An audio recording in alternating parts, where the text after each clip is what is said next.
My name is Yushima Cherry Burks.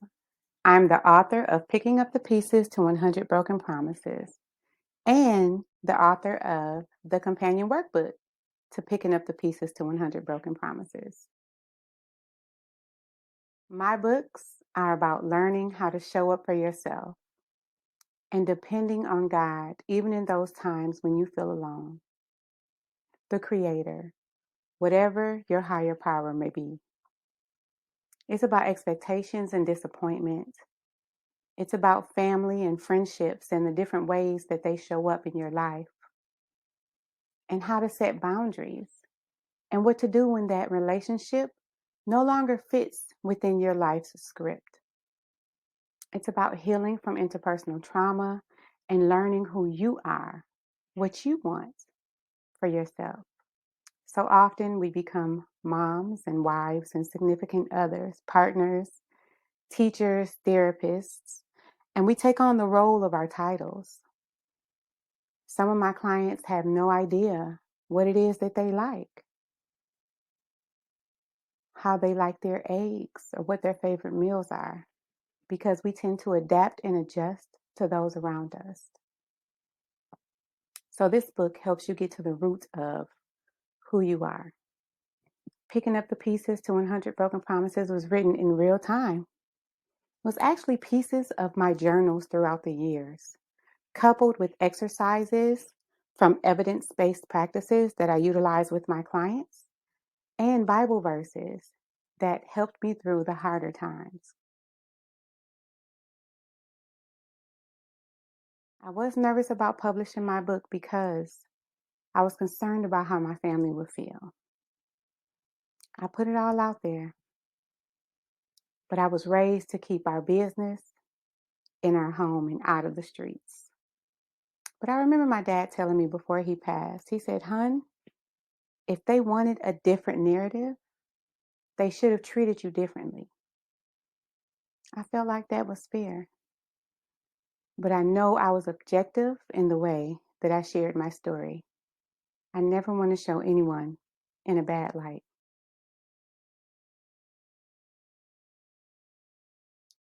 Writing has always been a way that I've been able to process what's going on in my world at any given time. I've written letters to people that they will never read. It's all about the process for me. It's about making my thoughts tangible enough to control them. It's about healing.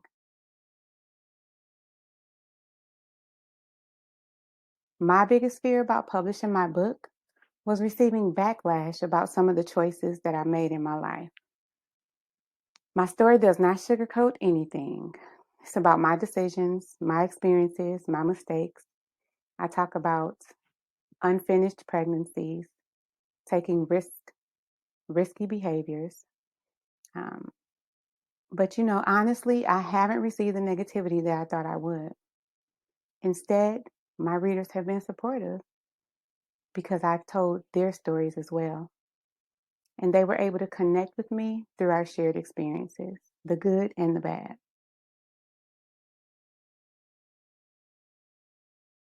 My only ask from my readers is for you to begin your own healing journey. I knew my book would be triggering, which is why I created the workbook to help you work through your own issues, which may come up while you're reading my book. I've had some readers say, "I just had to put your book down for a few days and work on the workbook so I can process some of my stuff. It brought up some old memories, it brought up some old feelings." Some of us have ended up having sessions because I'm open to that. You purchase my books. And then I've had some that said, "I read your entire book in one sitting. I cannot believe all the things you were talking about. Girl, I couldn't put it down." So whatever your process is, honor your process.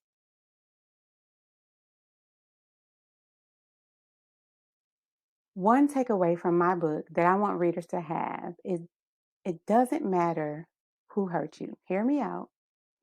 It doesn't matter who hurt you because it's still your responsibility to heal. The reality of the matter is that you may never receive a genuine apology. Think about it. How many times have you been hurt, disrespected, or, held bitterness and unforgiveness toward people who didn't apologize. How many people do you have on that list, right?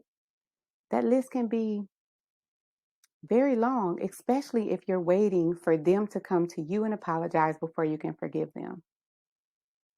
You may never receive that apology, but your self-worth is not in any way a reflection about how others treated you. It shows their shortcomings. You're worth the work that it would take to heal from your own trauma. And look at it like this: it's your duty to heal. It's your duty, it's your right, it's your privilege, and it's available.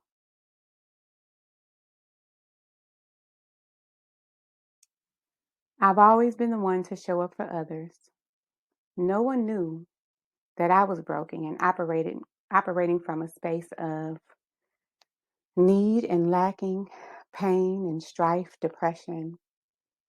I've become pretty good at identifying other people's needs because as a child, I had to learn how to show up for my mom in ways that will diminish her wrath. So we had to become a mind reader and guess what she needed before she said it. Guess what she needed before she even knew what she needed, right? And I'm sure I'm not the only one who's had this experience. She did the best that she could, but she was hurting as well. And I made it my responsibility, or it was put on me, to be the one to fix broken people, even as a child. So as an adult, I started showing up for people in those spaces, but I was broken. So it was difficult to be vulnerable writing this book as a professional female therapist who expressed suicidal ideations, who expressed tales of abuse. And I talked about my son who literally tried to kill me. He has poisoned me, set the house on fire, jumped out of two-story window, stolen things. Um, he tried to kill his little brother and his dad. It's a bit much. It's a bit much. So yeah, it was difficult to put all of that out there, but it was also necessary, and I'm glad I did it. Honestly, you guys, my book is a story about hope because the underdog wins in the end. Yes, I was a teen mom, but I didn't get a show. It was not glamorized. In fact, I was put down and disrespected. I was told I would amount to nothing. I was a high school dropout, but now I help students navigate the barriers that make it difficult for them to complete traditional high school by providing them with mental health therapy as a clinical therapist. I give them resources and referrals, educational and career counseling. I was abused and misused. Now I know how to set healthy boundaries, and I have a loving husband and a son that adores me, my littlest. I became a clinical therapist and an internationally known author. And now I own my own business, helping others heal from the trauma of abuse. I want readers to know that they can achieve their goals and that their past doesn't define them, no matter how much it impacts them. I'm no guru on social media, but I'm learning new ways to share my story, no matter how difficult it is. I'm learning ways to promote myself in my books. I do enjoy giving tips about mental health. I have some funny videos out there, but I also have some controversial videos out there. So if you Google me, just be prepared. Never know what you're going to get. I'm on TikTok and YouTube more than anything. Did I say TikTok? I'm showing my age. TikTok and YouTube more than anything. I do visit Instagram from time to time. Instagram is like that cousin that owes you money. So you don't really talk to them that much, but they are funny. Or like that friend that only call you when they need something. Instagram and me, we don't really get along that well. My number's not growing. It's not giving what it was supposed to have gave, right? TikTok invited me right in like a grandma with the big arms. Just come on, baby. TikTok was really just loving and inviting. I have thousands of followers on that. YouTube has been a slow, steady growth, right? That's your great grandma. But Instagram is that ex-boyfriend that cheated on you. But you still answer the phone every now and again when he calls you just to see how he's doing, just to check in. But you never want to go back and connect with him permanently. Yep, so I'm learning social media. And I guess it's learning me too. I guess. Well, my writing style. In the mornings, I give God the first moments of my day and the last moments of my night. I write in the morning while I'm still in the bed before anyone wakes up.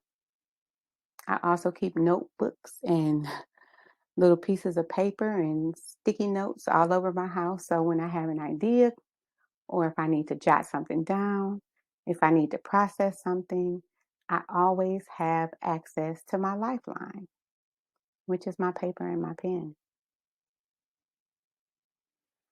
It's always been that way.